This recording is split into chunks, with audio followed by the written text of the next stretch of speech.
ప్రపంచ ప్రఖ్యాతిగాంచిన యాదగిరిగుట్ట దేవస్థానం ప్రధాన అర్చకులు అదేవిధంగా ఇటీవల స్థానాచార్యులుగా ప్రమోషన్ పొంది కొత్త బాధ్యతల్లో యాదగిరిగుట్ట యొక్క క్షేత్ర మహత్యాన్ని ముందుకు తీసుకుపోతున్నటువంటి డాక్టర్ నల్లంతీగల లక్ష్మీనరసింహాచార్యులు గారు మనతో ఉన్నారు. వారిని అడిగి పలు విషయాలు తెలుసుకునే ప్రయత్నం చేద్దాం. గురుగారు నమస్కారం. ఆశీర్వచనం.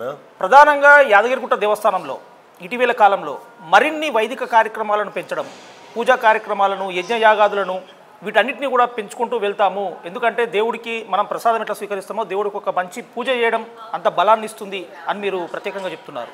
ఈ నేపథ్యంలో మీరు ఎటువంటి ప్రత్యేకమైన పూజా కార్యక్రమాలను మీరు విశేషంగా ముందుకు తీసుకెళ్లే ప్రయత్నం చేస్తున్నారు? తప్పకుండా అండి. దైవాధీనం జగత్సర్వం. ఈ జగత్తంతా కూడా దైవానికి ఆధీనం. ఆ దైవము మంత్రాధీనంతో దైవతం. ఆ మంత్రము బ్రాహ్మడి యొక్క ఆధీనం. బ్రాహ్మణో మమ దేవత అనేటువంటిది హిందూ భారతీయ సనాతన సాంప్రదాయ భావ విశ్లేషణ. బ్రాహ్మణుడు ఎవరు? బ్రహ్మజ్ఞానైతీతి బ్రాహ్మణ. కుల ప్రాతిపదిక కాదు, కేవలము జ్ఞాన ప్రాతిపదిక మాత్రమే తీసుకోవాలి. ఎవరికి జ్ఞానమో వారు బ్రాహ్మణుడు. అట్లాంటి బ్రహ్మజ్ఞాన సిద్ధి యాదాద్రి లక్ష్మీనరసింహస్వామి వారిని దర్శించ మాత్రం చేతనే భక్తజనులకు అది సిద్ధిస్తుంది.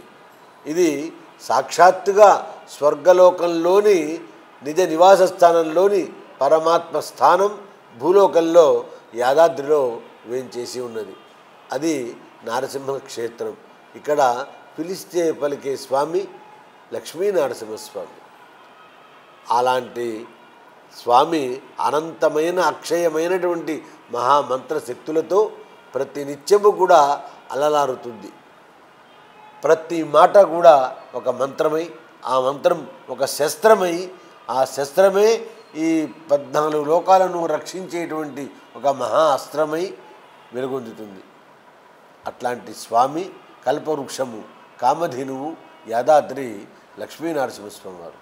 ఆ సన్నిధానంలో గత జీర్ణోద్ధారణ పూర్వకంగా పునఃకుంభాభిషేకం మొదటిసారి చేసినప్పుడు 7 కోట్ల మూల మంత్ర జపాలన్నీ కూడా మా ఆధ్వర్యంలో మేము చేయటం జరిగింది. మా బృందం అంతా కూడా చేసి ఆ పుణ్య తపస్సును స్వామికి ధారపోసాం. ఆ తర్వాత కనీ విని ఎరిగిన రీతిలో చక్కగా మన రాష్ట్ర ముఖ్యమంత్రి వర్యులు తెలంగాణ భాగ్యోదయ మహద్భాగ్యంగా బంగారు దేవాలయ శిఖరంగా యాదాద్రి శిఖరాన్ని బంగారు గోపురాన్ని నిర్మాణం చేయించి భక్తజనులకు కానుకగా అందించారు. అప్పటి నుంచి కూడా అనంతమైనటువంటి మహాప్రభావం ఎక్కువైపోయింది. భక్తులందరూ కూడా అదవరకు సామాన్యంగా వచ్చేవారు.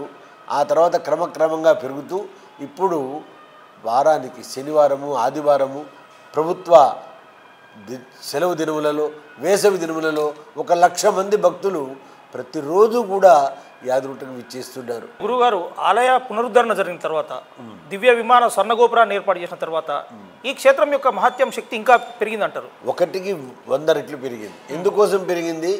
మేము చేసినటువంటి మా అర్చక విధానం. మంత్రాధీనత దైవతం. దేవుడు మంత్రానికే లొంగుతాడు. మనం ఆహారం తీసుకుంటే శక్తి వస్తుంది.